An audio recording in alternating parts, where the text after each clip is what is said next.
Bangga bersarung mangga. Bismillahirrahmanirrahim. Assalamualaikum warahmatullahi wabarakatuh. Alhamdulillahirabbil alamin wa bihi nasta'in wa ala umuri dunya waddin. Salatan wa salaman ala rasulina karim sayyidina Muhammadin wa ala alihi wa sahbihi ajma'in. Amma ba'du. Yang terhormat guru kita tercinta Buya Yahya beserta keluarga, semoga Allah Subhanahu wa taala senantiasa mencintai beliau, memperpanjang umur beliau dalam ketaatan serta sehat walafiat dan mempermudah segala urusan beliau baik urusan dunianya maupun urusan akhiratnya, bila khusus urusan dakwahnya.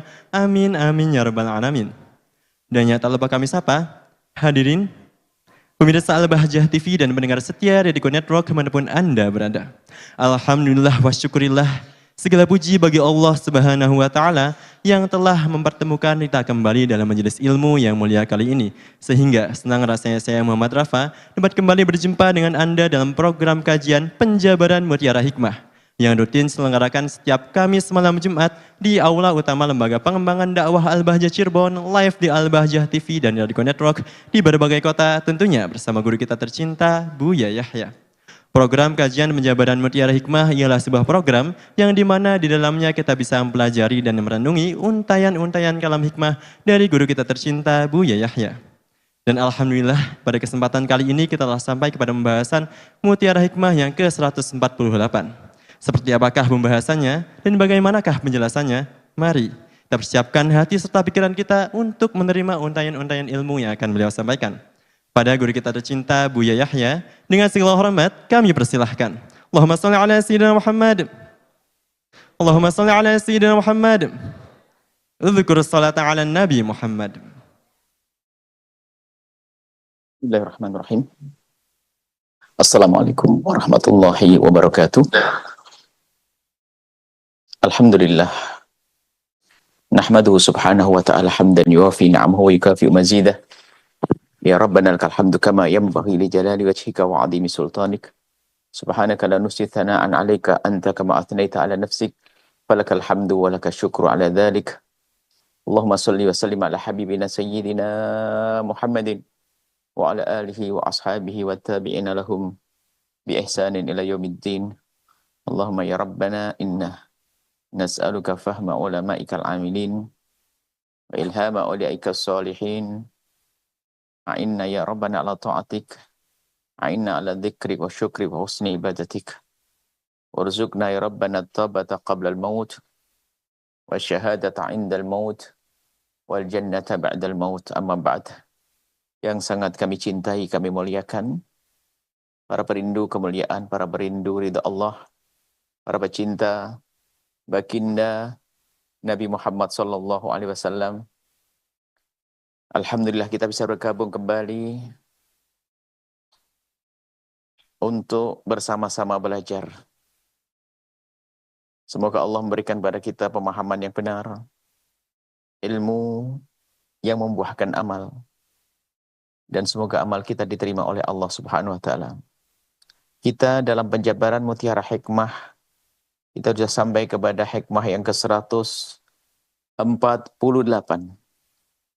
Bunyinya adalah harapan tidak akan datang untuk orang yang putus asa,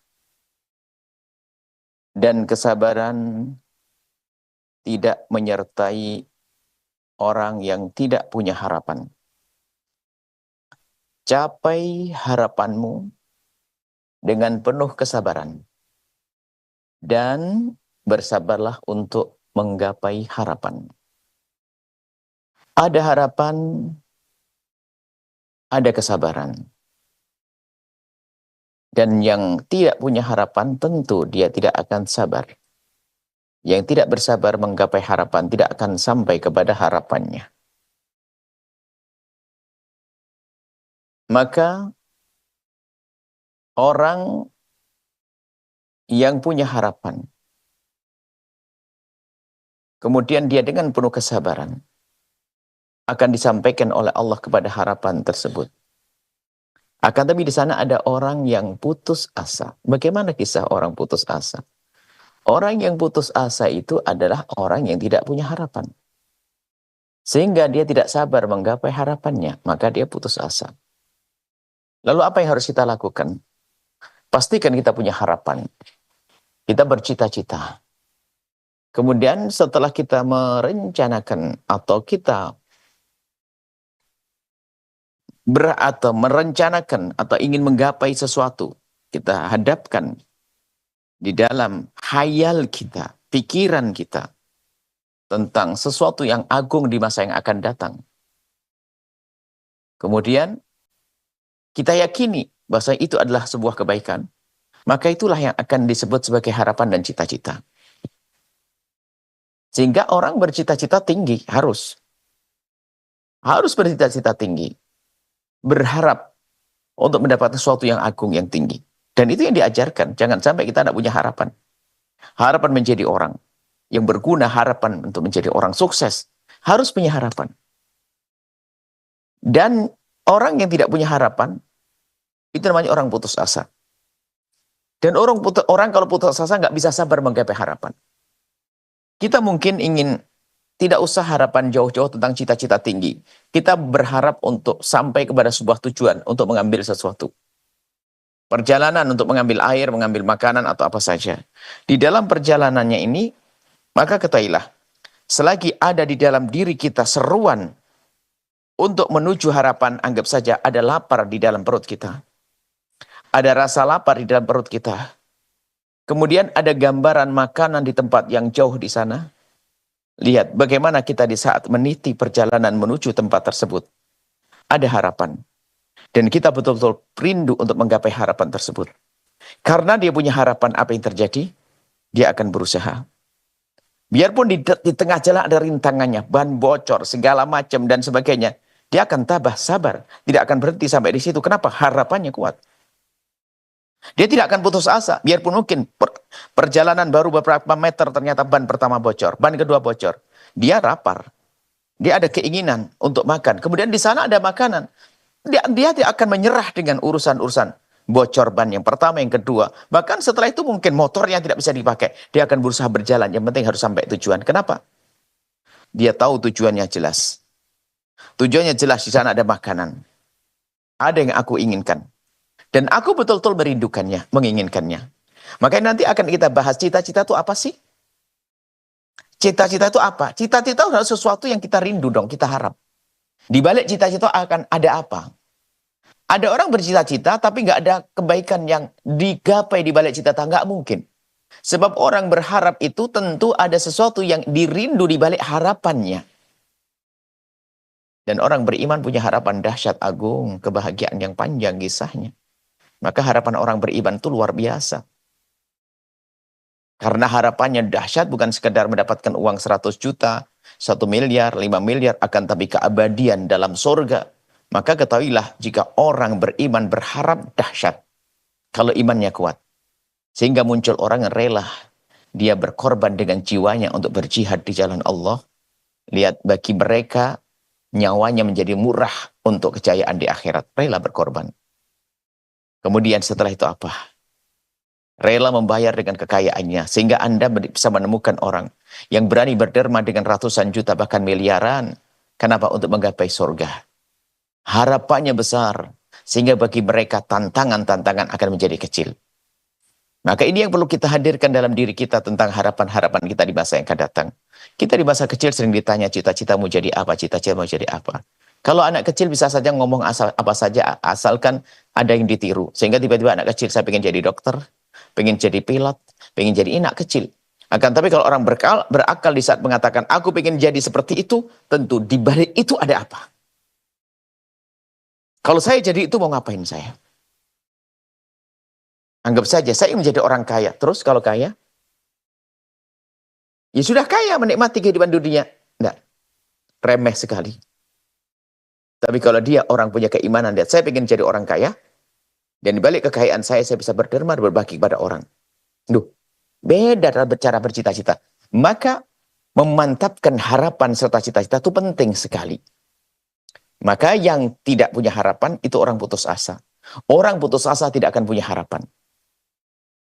Jadi memutus harapan, putus asa. Putus asa. Memutus kepada harapan. Ayo, tengok diri kita sendiri. Apakah kita golongan orang yang putus asa? Apakah kita menjadi golongan orang putus asa? Tengok diri kita sendiri. Jangan sampai kita tidak punya harapan. Kemudian di saat Anda punya harapan, pasti titik untuk menggapai harapan itu adalah dengan kesabaran. Sabar, sabar. Dan tidak sabarnya seseorang itu karena lemahnya harapan. Ada orang tinggal di pondok pesantren ternyata begitu mudahnya diruntuhkan. Berarti cita-citanya kurang tinggi dia. Kalau kerinduannya hebat, dahsyat, mulia, dan diyakini betul, susah dia. Dikeluarkan pun dipaksa nggak mau. Orang berjalan, ada suatu ketika ada orang, cita-citanya ingin mulia di alam barzah, mulia di akhirat, lihat. Dalam keadaan menuju kepada baginda Nabi, datang ke Rasulullah. Di saat Nabi menyuruh perang, ada seorang dengan pincang kakinya. Yang artinya kalau berperang mungkin tidak bisa cekatan seperti orang sehat. Tidak cekatan seperti orang sehat.